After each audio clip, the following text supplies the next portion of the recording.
Welcome to this explainer, everyone. I am so incredibly excited to have you here today because we are diving headfirst into the true story of a gladiator who completely terrified the ancient Roman Empire.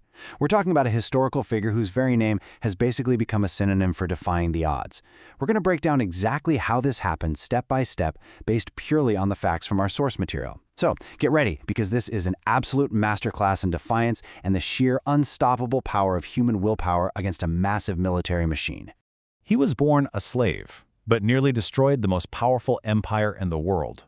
Just pause for a second and let that contrast really sink in. On one hand, you have an individual born into the absolute lowest tier of ancient society. He was a slave, someone considered literal property, completely stripped of all rights and agency. And on the other hand, you have the Roman Empire, the undisputed heavyweight superpower of the ancient world, boasting a military machine unlike anything else. So how does a single person bridge that impossible gap? How does someone with absolutely nothing become a very real threat to everything Rome has built?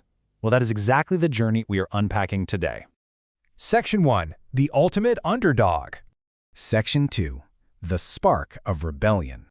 To really wrap our heads around the sheer magnitude of this rebellion, we first have to recognize Spartacus's reality. He was a gladiator forced to fight to the death purely for the entertainment of others. Just think about the psychological weight of that for a moment. This wasn't just slavery. This was a brutal, daily existence where your life and death were decided just to amuse a crowd. They were treated like expendable weapons kept in cages. But Rome actually made a massive, critical miscalculation here. By training these enslaved men to be incredibly lethal and totally resilient in the face of death, they were inadvertently forging the very instruments of their own near destruction. An empire built on subjugation is always sitting on a powder keg, right? And Spartacus decided he was absolutely not going to die in an arena for someone else's applause. The whole breakout began with an incredibly small number of original escapees, just about 70 gladiators. Now, in the grand scheme of the Roman Empire, which had hundreds of thousands of highly disciplined soldiers, a group of 70 guys is statistically insignificant. It's barely a blip on the radar. The Roman authorities probably just viewed this as a minor, localized nuisance. A simple security breach at a gladiator school. But man, did they vastly underestimate the desperate hunger for freedom and the tactical brilliance of the guy leading this small band of fugitives. Because within mere months, that tiny spark escalated exponentially. Suddenly, Spartacus commanded a massive army of nearly 70,000 escaped slaves. Literally, 70,000. How on earth did that happen? Well, because Spartacus wasn't just escaping, he was inspiring. As the word spread like wildfire, thousands upon thousands of enslaved people realized that actually resistance was possible, so they flocked to his banner. And even more astonishingly, this makeshift army didn't just hide in the mountains, they actively fought and defeated several highly trained Roman armies. Section 3. Rome's Worst Nightmare. Okay, so this was definitely no longer just a minor escape. This was a colossal uprising, and Rome was humiliated. The supposedly invincible Roman legions were being routed by the very people they considered so far beneath them. It completely shattered the illusion that Rome was invulnerable. It proved to the enslaved population that their captors could bleed, and it proved to the Roman elite that their entire way of life was terrifyingly fragile. For 2 agonizing years, Rome threw everything they had at him and struggled to stop the rebels. This led to widespread panic and a very real fear that this unstoppable rebellion might actually march right up to the capital city itself. 2 full years, the superpower of the ancient world was totally paralyzed by an internal uprising. Imagine the psychological toll that took on Roman citizens. The people who served their food, worked their fields, and fought in their arenas were now a heavily armed force marching through their own backyards. The fear that Spartacus would bring the war directly to the gates of Rome caused unprecedented panic among the ruling class. They finally realized they were in a fight for their actual survival. Section 4. The Final Stand. Rome simply could not allow this to continue. The embarrassment was way too great, and the threat was far too existential.